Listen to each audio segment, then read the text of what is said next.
Imaginez une voiture qui dépasse une Formule 1 sur circuit. Pas dans un jeu vidéo, pas dans un film de science-fiction.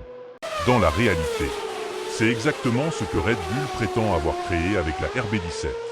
Une hypercar, un monstre de technologie, une machine qui n'obéit à aucune règle, parce qu'elle n'a pas à le faire. Aujourd'hui, on plonge dans les détails de la voiture la plus extrême jamais conçue par Red Bull. Et croyez-moi, ce que vous allez entendre va vous couper le souffle.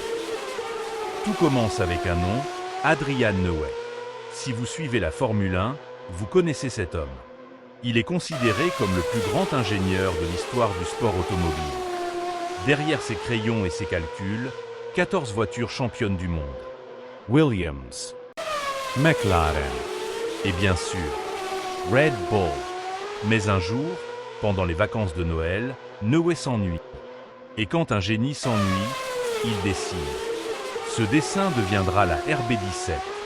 Red Bull Advanced Technology, la branche ingénierie séparée de l'écurie F1, prend le projet au sérieux. Plus de 120 ingénieurs sont mobilisés. Le projet est officiellement annoncé en juillet 2022. L'objectif ? Créer une voiture de piste sans aucune contrainte réglementaire, capable de rivaliser et même de battre une Formule 1 sur circuit. Un défi absolument fort. Mais Red Bull adore les défis fous. Parlons technique. Et là, accrochez-vous. Au cœur de la RB17, un moteur V10 atmosphérique de 4,5 litres, développé par Cosworth, la légende britannique des moteurs de course. Ce moteur monte jusqu'à 15 000 tours par minute. Oui, vous avez bien entendu. 15,000 revolutions per minute. Comme les vieilles F1 des années 2000. Ce V10 est associé à un moteur électrique de 197 chevaux qui sert aussi de démarreur et de marche arrière. Résultat, une puissance combinée de plus de 1200 chevaux. Le tout dans un châssis en fibre de carbone qui pèse à peine 900 kg. Vitesse maximale, 350 km/h, soit plus de 217 miles par heure. Et l'aérodynamisme, c'est là que ça devient vraiment dingue. La RB17 génère 1700 kg d'appui aérodynamique à 241 km/h. Ça veut dire qu'à cette vitesse, elle pèse presque le double de son propre poids en termes de force sur la piste. Elle pourrait littéralement rouler à l'envers sur un plafond. Des suspensions actives, des pneus Michelin conçus spécialement pour elle, et une aérodynamique directement inspirée de la F1. La RB17 n'est pas une voiture de route déguisée en voiture de piste. C'est une voiture de piste pure. Radical. Absolute. Maintenant, la grande question. Celle qui fait le titre de cette vidéo. La RB17 est-elle vraiment plus rapide qu'une Formule 1? Selon les simulations de Red Bull Advanced Technology, oui.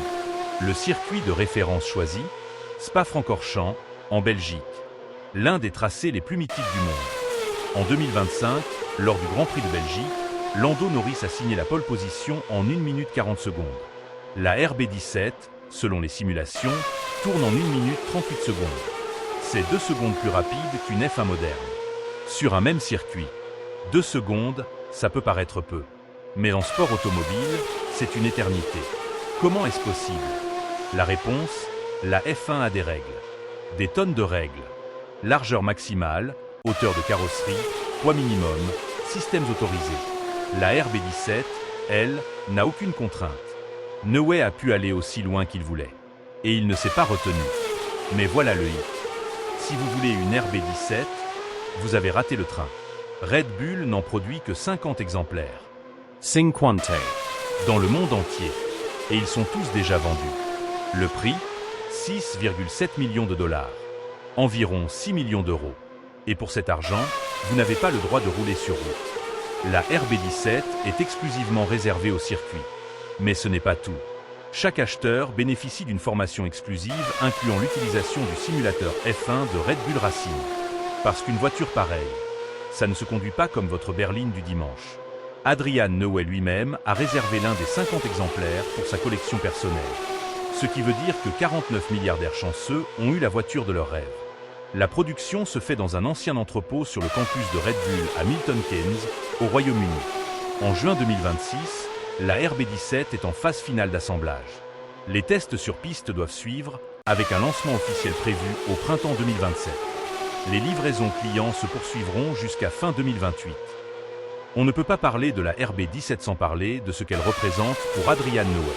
En 2025, après plus de 20 ans chez Red Bull, Newey quitte l'équipe pour rejoindre Aston Martin F1. La RB17 devient donc son champ du cygne chez Red Bull. Il a continué à affiner le design jusqu'à la fin de son contrat.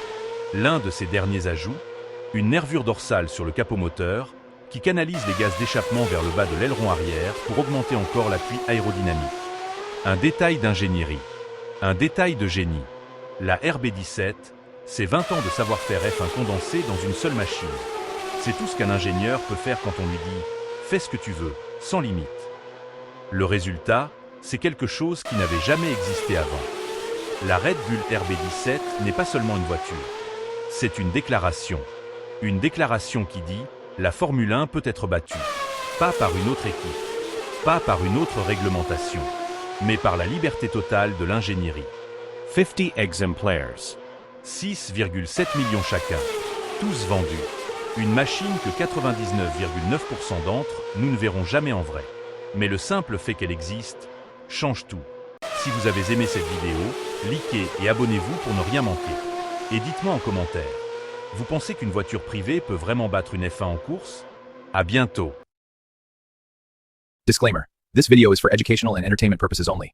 The information regarding the car collection is based on public records logs.